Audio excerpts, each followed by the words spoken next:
Sound off for Chesterfield. Chesterfield. Low in nicotine, highest in quality, best for you. Chesterfield brings you Dragnet.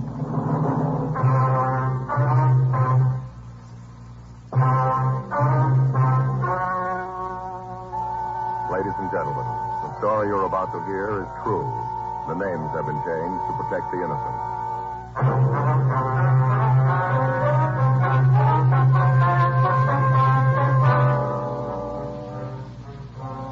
You're a detective sergeant.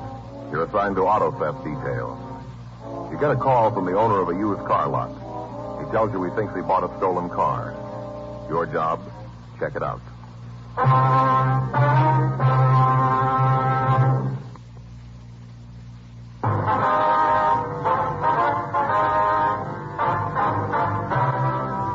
Dragnet, the documented drama of an actual crime. For the next 30 minutes, in cooperation with the Los Angeles Police Department, you will travel step by step on the side of the law through an actual case transcribed from official police files.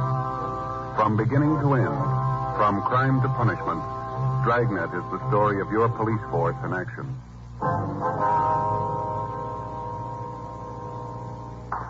It was Monday, May 4th. It was warm in Los Angeles. We were working the day watch out of auto theft detail. My partner's Frank Smith. The boss is Captain Nelson. My name's Friday. I was on my way into the office, and it was 7:56 a.m. when I got to room 40. Auto theft. That you, Joe? Yeah. Hi. When'd you get in? Oh, about 7:30. I woke up at 5. I couldn't get back to sleep. What's the matter? Oh, I'm sorry, Joe. I don't think I could lift a pencil to make out a report today. All right, what happened? Baseball. Baseball. Yeah. I'll tell you something, Joe. I found it out yesterday. I ain't no Chuck Stevens. Is that right? Yeah. Yesterday morning, I got up early. Going to do a little work in the garden. It was a beautiful day, you know. Felt real great. Mm-hmm. I got out in the backyard. I'll take it easy, listen to the ball game, you know. Easy day. Yeah. And about 10, that guy next door, Neil Radcliffe, came over. That's the fellow in the fire department, isn't it? No, Joe, that's Bud Hendricks in the fire department. Neil works for an insurance company. Yeah. Well, Neil's company is going to sponsor a team in the Little League. You know, kids' baseball team. Mm-hmm. I think I read something about that in the papers, didn't I? Yeah. Suppose you did. They're pretty good, too. Mm-hmm. Well, Neil's got sort of a tryout yesterday, lined up for his team. Practice, you know. Mm-hmm. And he wanted me to umpire. Do you know anything about being an umpire? Well, Joe, sure I do. And besides, Neil figured since I'm a policeman, the kids will believe me. He had a little trouble with him himself last week. I thought you had to go to some sort of a school to be an umpire. Well, Joe, you do for the regular leagues, but this was just a practice game. Neil's team and some kids in the neighborhood. Yeah. So I told him, sure, I'd do it. I changed my clothes, went out to park with him. You know, I thought it might be good public relations for the police department. You know what they tell us. Being an umpire would be good public relations, huh? Well, Joe, the bulletins say get out, get around the neighborhood, know your friends and their kids. All right, go ahead. So those kids are in the wrong league. What do you mean? They're murderers. How's that? The way they play the game, baseball. I never saw such ball. Is that a fact? Yeah. I figured, you know, softball, underhands, kids pitching, be easy to call. Mm-hmm. So it's regulation hardball. Just like that. Bases are a little closer, but it's just like the big leagues and the way those kids throw the ball. A couple of times, yeah, I thought they were just kidding. I'd hear this thump, never see the ball. Thought the kid catcher would just hit in his hand, his glove, you know. And all of a sudden he'd turn around, and there'd it be right in his mitt. Mm-hmm. Really? Well, how'd you get so sore if you just umpired the game? You stood in one place, didn't you? While I was up in the game, yeah, but this team of Neil's was skunking the other kids so bad that we had a little reorganization. What do you mean, reorganization?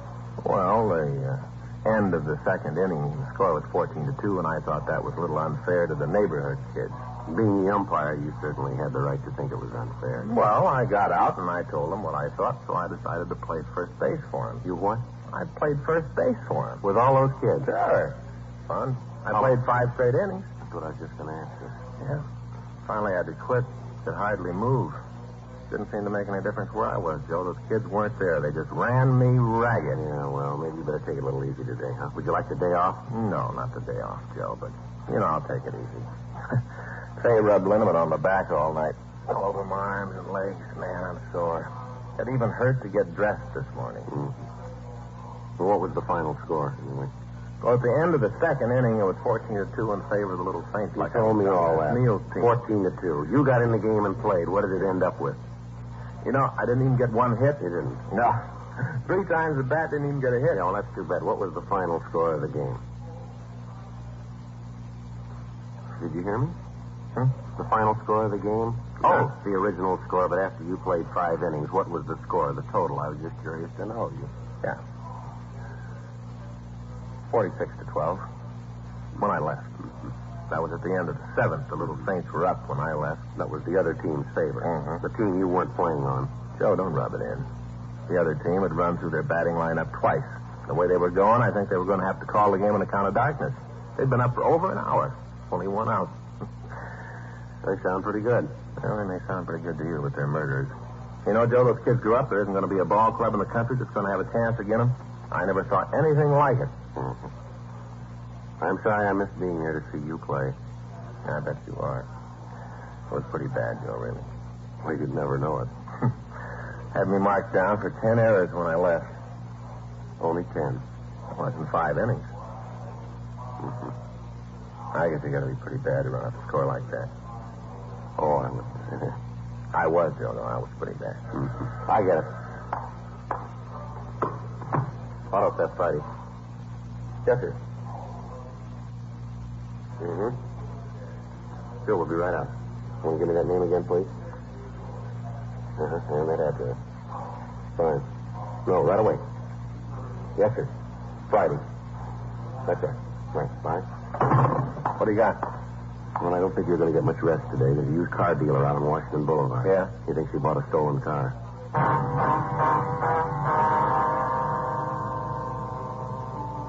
8:15 a.m. We left the office and we drove out to the McGowan Car Company. It was a large lot on Washington Boulevard. Along the front of the place, there was a line of late model cars, each advertised as today's special. We walked through the aisles of automobiles to the office in the trailer at the back of the lot. There was nobody around, so we knocked on the door and waited. Well, he said he'd be here, didn't he? Yeah, I told him we'd be right out. Yeah, maybe he's gone out to breakfast. Yeah? Mr. McGowan? Right? Police officer, sure you called our office? My name's Friday. Oh, yeah. Come on in. Thank you. Go on back. Let's have him a cup of coffee. Fix you guys up with one? No, sir, not for me. How about you? Yes, sir. Sure. I'll have a cup with you. Good. Go on back and sit down. I'll bring it right back. Thank you. Say, just get your fellow's name. My name's Frank Smith. My partner, Sergeant Friday. Oh, glad to meet you. I talked to you on the phone, didn't I, Mr. Friday? Yes, sir, that's right. Thought so. Never forget a name. Never do. There's your coffee. Thanks. I'm Jesse McGowan. Guys on the road all the time kidding me about my first name. Jesse. Get it? No, sir, I don't believe it is. Jesse. Jesse James. Oh, yes. Well, anyway, I wanted to tell you about it. This guy came in Saturday night. Last Saturday? Yeah, you see, we stay open till 10 on Saturday night. This guy must come in about 9. Jack went over to take care of him, but the fellow said he wanted to see the manager, so Jack brought him back here. I see. Said he had a car to sell, brand new Merc. Beautiful car. Say, I got a box of donuts here if you'd like one. No, thanks. I don't think I'll have one. Didn't get a chance to eat this morning. Got to worrying about this deal. Got some of these new kind with a cinnamon on top. Sure good. Well, I told this guy we'd like to buy the car, but we were kind of overstocked on Merc. Yeah? He said he'd just come out from the east and bought the car when he got here. Said right after he paid for it, he lost his job and had to get some money out of it. Uh-huh. I asked him if he'd like to make a trade, a transportation car and money to boot. Offered him a good deal on a Nash Rambler. Just got a couple of 51s in. Yes, sir. He said he wanted to sell the car outright. Said he was going to leave town. He wanted to get his money out of the car. I asked him how much he wanted for it. He told me he'd have to let it go for $2,200. It's about $800 under what he must have paid for it. Right away, I figured there was something wrong, so I had the mechanic look it over. Only had 3,200 miles on it. Hardly broke in. Beautiful. Radio, heater, white sidewalls, continental hookup. Real beaut. Well, what'd your mechanic say about it? Said it was in perfect shape. So I asked the guy who the legal owner was. What did he say? He said he was. He paid cash for it, had the pink slip made out to him all right. He had the identification to go with it. You bought the car then, did you? Yeah, sure looked like a good deal. I gave him a certified check made out to cash for the amount. He gave me the keys. That was the last I saw him. Well, aside from the fact that it's an unusual deal, why do you think there's something wrong with it? Well, for the first thing, the price he wanted for the car was too low. I had the feeling that if I'd have given him any trouble on it, he'd have come down on it. Do you have the pink slip here? Oh, yeah, I brought it with me this morning. I got it here in my wallet. Any other reason you think the deal might be phony? It's hard to put it into words, Sergeant. Nothing I can point out to you. Just a feeling. You stay in this business very long, you kind of get to know people. Yeah. There it is. Thank you. Yeah, there's been a lot of gags about used car salesmen, about how we're always after somebody. Most of the time, though, it's the other way around. Is that right? Yeah, the bums were put out of the business right after the war. Public wouldn't stand for the way they did business. Got to rely on people coming back if you're going to come out in the long run. I guess it's like almost any other kind of business. Yeah, I suppose so. What kind of identification did the man have to prove he was this, was it Lewis Carter? Yeah. Oh, to tell you the truth, Sergeant, I didn't ask for any. He had the pink slip. Price he was asking was right. We checked the block and body number. The one listed on the slip. No reason to believe he didn't own the car. How about it, Joe? Well, looks like it's one of the slips from DMV in San Diego. You mean there is something wrong? What if I use your phone, please? Sure, you bet. It's right there. Help yourself. Thank you. Can I dial a Michigan number on this? Yeah? All right.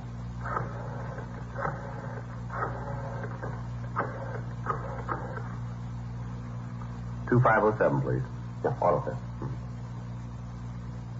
Hi, this is Joe Friday. Yeah. Say, we got a pink slip out here. Looks like it's one of those that were stolen from DMV down south. No, down south, San Diego? You got the list there? Yeah, I'll wait. You mean somebody stole a pink slip from the department? Yes, sir. As near as we can figure it, about 2 dozen of them. Never heard of that. Well, this is the first one of them. Hello? Yeah. All right. Made out to a Lewis Franklin Carter. No. C. Charlie, yeah. A-R, D-Dog, yeah. E-R. Carter, yeah.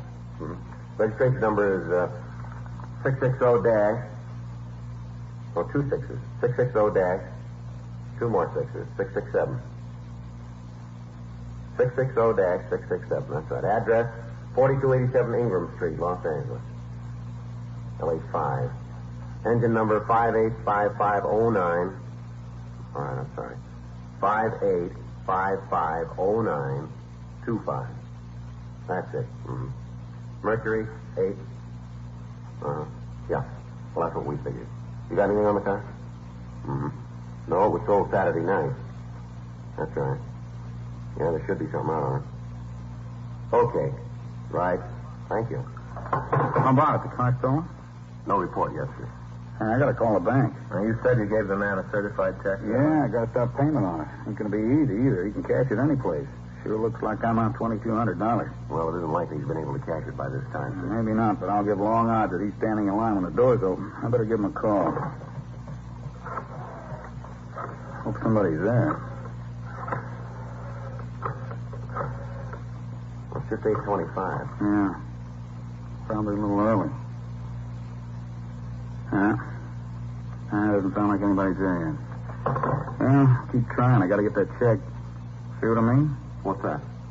About the jokes. We're the ones always trying to get away with a fast deal. No such thing. Take this one, for instance. Yeah? I bought the car in good faith. Paid cash for it. Gave the guy just what he asked for. Well, not quite, sir. Huh? You get a little more than that.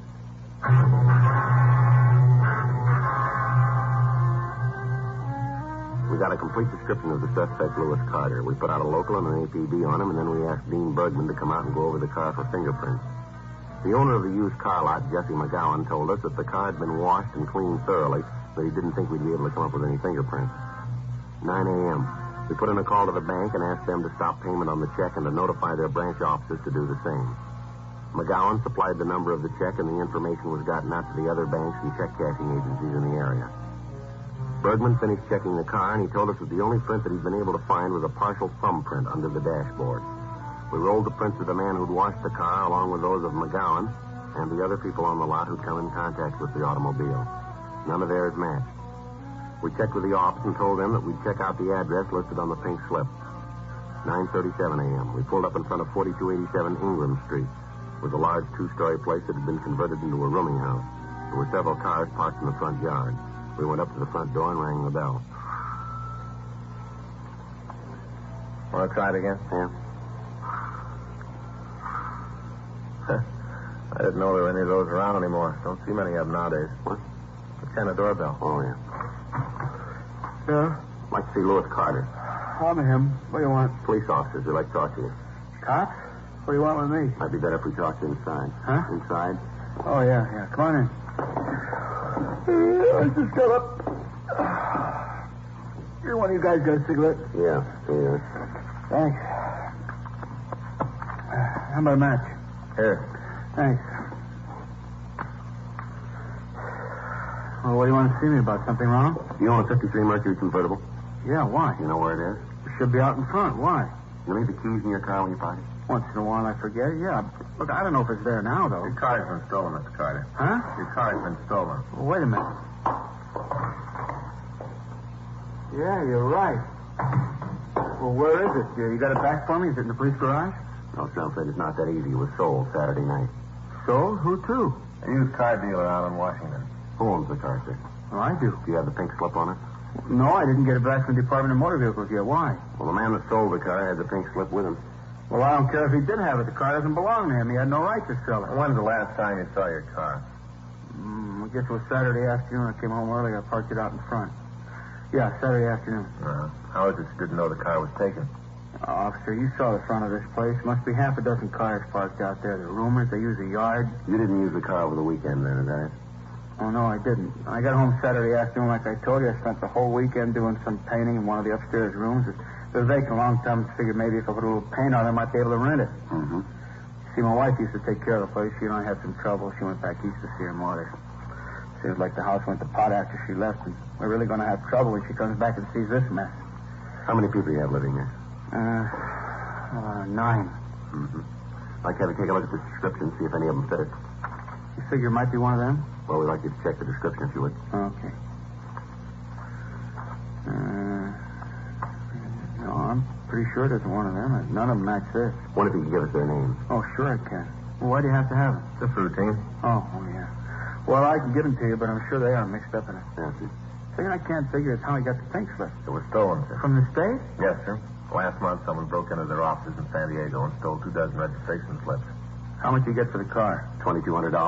$2,200. Thing cost me over $3,000. Guy must be a jerk, huh? I don't know. It didn't cost him anything.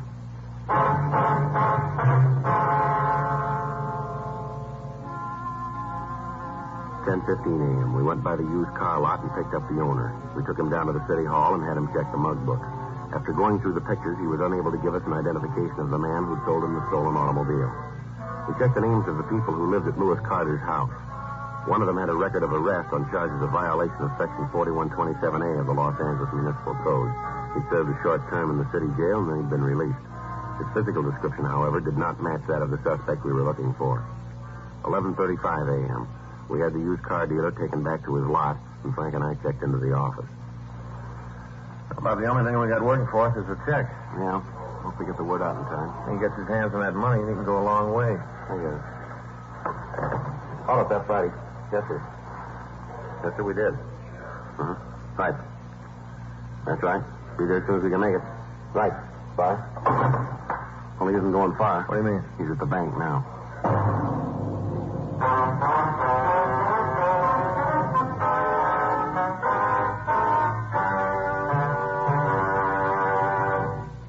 You are listening to Dragnet, the authentic story of your police force in action.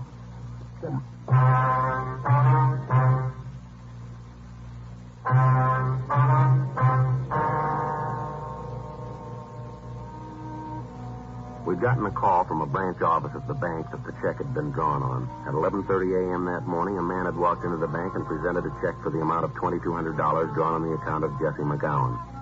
Because of the amount of the check, it had to be okayed by the head cashier. Fortunately, he'd gotten the information about the check and had stalled the suspect long enough to call us. He was able to keep him waiting until we got there. The man was taken into custody without any trouble. He denied having anything to do with the stolen car, and he said that we'd made a mistake. We took him downtown and started to question him. I tell you, I don't know what this is all about. I'd like to help you out, but there's nothing I can do. Frank? Yeah? You want to get in touch with McGowan and have him come over? Yeah, right away.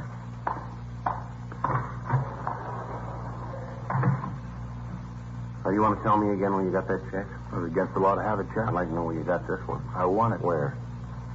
I don't know what this is all about. I'm not about to get any of my friends in trouble by naming them. I got nothing to do with it, let alone my pals. To save yourself a lot more trouble if you'll tell us where you got the check. All right, I won it in the poker game. Pretty high stakes. And we gave up kid games. Where'd you win it from? I told you I wasn't going to name any names. We're going to get them sooner or later, you know that. Not for me, huh? You build it any way you want. That's the way I figure it. When was this poker game? Saturday night. Where? I'm sorry, there's another one I can't answer. You been in San Diego lately? Not for a couple of months. When's the last time you were down there? I don't remember right off. It'll help if you can. What do you mean, help me? I got no trouble. You guys make a pinch while I'm trying to cash a check. I won the money. It was a payment for a debt. All I was trying to do was get my money. There's nothing wrong with that. There's nothing wrong. Why don't you tell us who you won the money from? And have you guys throw a beef at them? Nothing doing. I read where you fellas spend your time breaking up a game of old It's maid. a little more serious than that, isn't it? Well, maybe to you. I got no problem. All I got to do is sit tight. You keep believing that, mister. You keep acting like this, and you'll see what a problem you really got here. McGowan's on his way over, Joe. Who's McGowan? He's the man who wrote the checks you tried to cash. Waste of time. You don't know me. We'll let him decide that. Go ahead. Have your fun. A couple of questions we'd like to ask you. Go ahead. I got nothing more important to do. Checked your name through our identification bureau. Came up with some mighty interesting things. No, Yeah, let me see it, Frank. Here. True name Harold Drake, is that right? Yeah? Your address is listed as 2917 Ledgewood Drive, is that right? Yep. You told us you'd never been arrested. I haven't.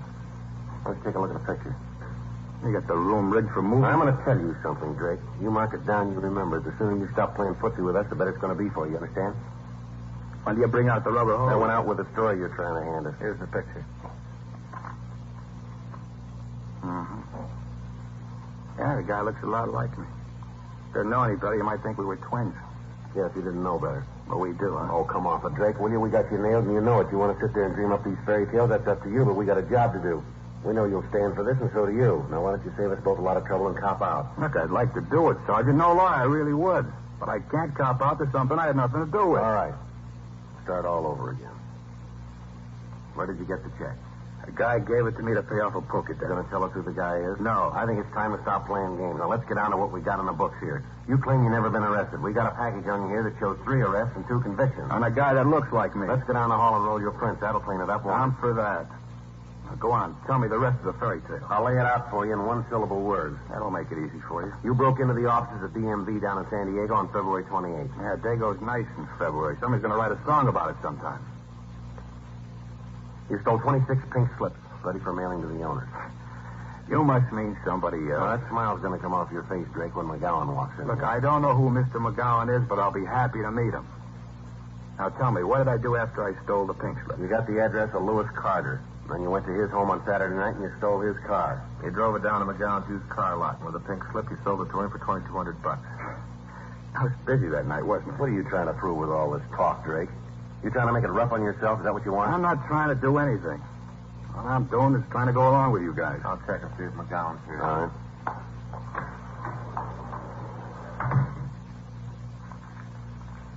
Can I have one of those? Yeah, help yourself. Thanks.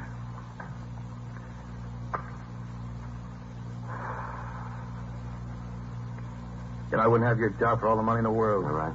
Yeah, it's a lousy way to live. Going around trying to get people to cop out the things they didn't do. That's the way it looks to you, doesn't it? From anywhere I sit, it turns up just that way. A couple things wrong. What? Your record, for one thing. If you can prove it's mine. All we got to do is walk down the hall and you've had it. Now, as soon as we check the prints, we've turned the key. Sounds good the way you tell it. It's going to sound better the way the judge says it, isn't it? Who's writing for you? You were arrested in 1939 for auto theft. You served 3 years. Arrested in 1945 suspicion grand theft auto. Dismissed. There, you see. I knew they had the wrong guy. Nobody's told us. Another arrest in 1946 grand theft auto. Served 4 years. Case of mistaken identity. Is that what happened both times? Some people got very bad eyes. Now, you take this fellow McGowan you're bringing in here. Wouldn't be at all surprised if he had bad eyes. You know, there's one way to get yourself out of this, and that's to tell us where you got that check. I don't know how to do it any more simple than I have, Sergeant. I wanted playing poker. Now, I'm not going to tell you who I won it from. It wouldn't do any good. I don't know who's been giving you advice, mister, but you weren't playing it very smart. Really? The guy who dreamed up this routine probably spent the next 20 years at Q. As a matter of fact, he's still walking around. All right, mister, let's go down the hall and check your print. Come on in, Mr. McGowan. That's the man. You sure about that? Swear to it in court. What are you trying to do? Cause me a lot of trouble? I haven't done anything, and you know it. Now you come in here and you say that's the man. You know what they can do to me? All right, Drake, that's enough of that. Let's go, Mr. McGowan. Swear to it in court. That's the man who sold me the car. How about it, Drake? Nothing more, huh? Yeah, we'll roll your prints and check them against the record. We got a couple of partials from San Diego. If yours match up, and I think they will, you've had it. No way out, huh? Not that I can see. Oh, what happens, now this is just a wild question for the sake of argument. What happens if I cop out, plead guilty? We got nothing to say about that. You can't help out, huh? No, sir. Save the taxpayers a lot of money, no trial. I told you we got nothing to say about that. Not much to gain then by copping out, huh? We got you made if you do or you don't. Maybe make it a little easier if there's no jury trial. That's up to the judge. Nothing you can do? It'll go into the book that way. Mm-hmm. Got another cigarette? You're right there. Help yourself. Thanks.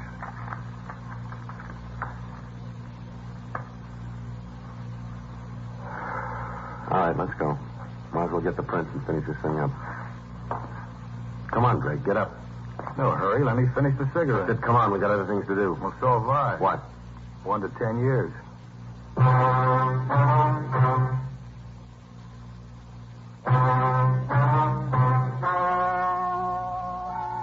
story you have just heard is true. The names were changed to protect the innocent. On September 15th, trial was held in Department 98, Superior Court of the State of California, in and for the County of Los Angeles. In a moment, the results of that trial.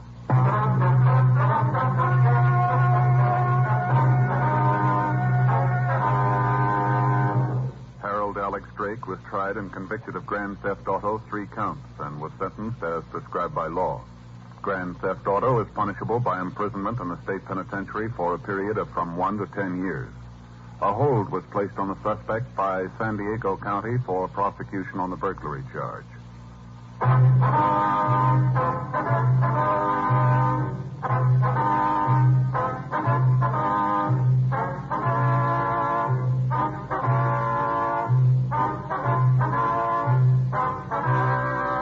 You have just heard Dragnet, a series of authentic cases from official files. Technical advice comes from the Office of Chief of Police W.H. Parker, Los Angeles Police Department. Technical advisors, Captain Jack Donahoe, Sergeant Marty Wynn, Sergeant Vance Brasher. Heard tonight were Ben Alexander, Herb Vigran, Jack Crucian, Herb Ellis. Script by John Robinson. Music by Walter Schumann. Hal Gibney speaking.